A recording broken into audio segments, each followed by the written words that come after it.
We're now on the second to last stage, and for this we've got to make two new parts, but they're both very simple, so we'll make them in one single video. We have to make the light cover stud, and we have to make the pin with a stud. We'll start with the pin with stud, and this is very similar to one that we've already made. That's this one at the end, the pin with the axle. So let's open that friction pin with axle part, and then save it and make some changes.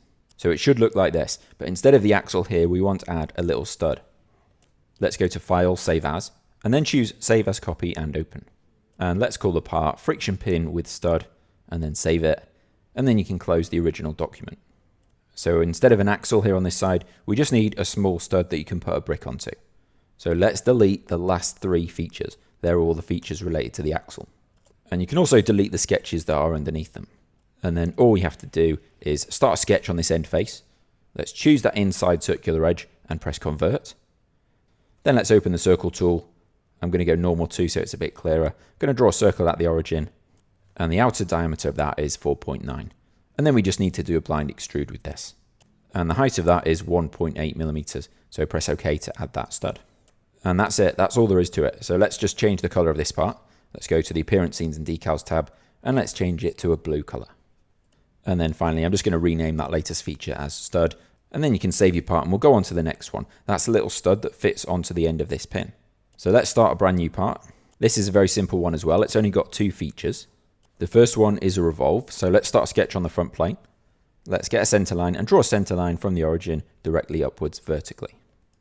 Then get the line tool and draw something like this. Start at the top point of that center line and go out to the left horizontally. Then go vertically down, almost all the way down so you're in line with the origin, but not quite that far down. Then go a little bit over to the right hand side horizontally.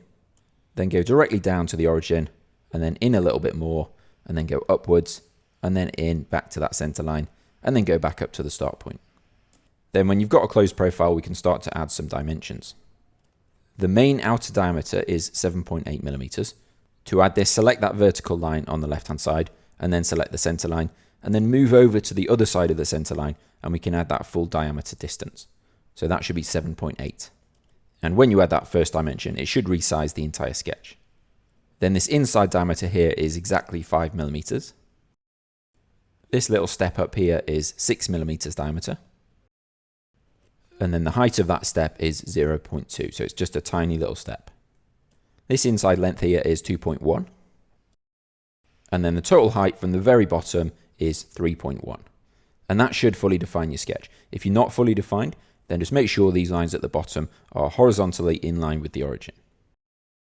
Then let's use this profile to make a revolved boss base. So let's go to Features, Revolved Boss Base.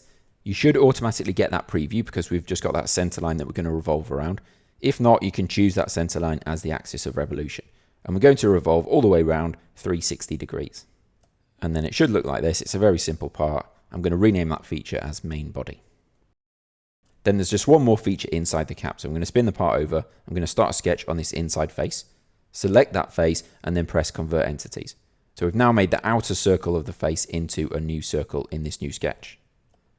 Then we can get the center rectangle and draw a rectangle at the origin. Just make it a little bit bigger than the circle like this. We're going to set one of the sides as 4.8 millimeters. And then the other side should be the same length. So choose those two sides and make those equal. So we've got a square that's 4.8. And this just gives a little bit of grip to allow this part to grip onto normal bricks and onto that pin with stud that we've already made.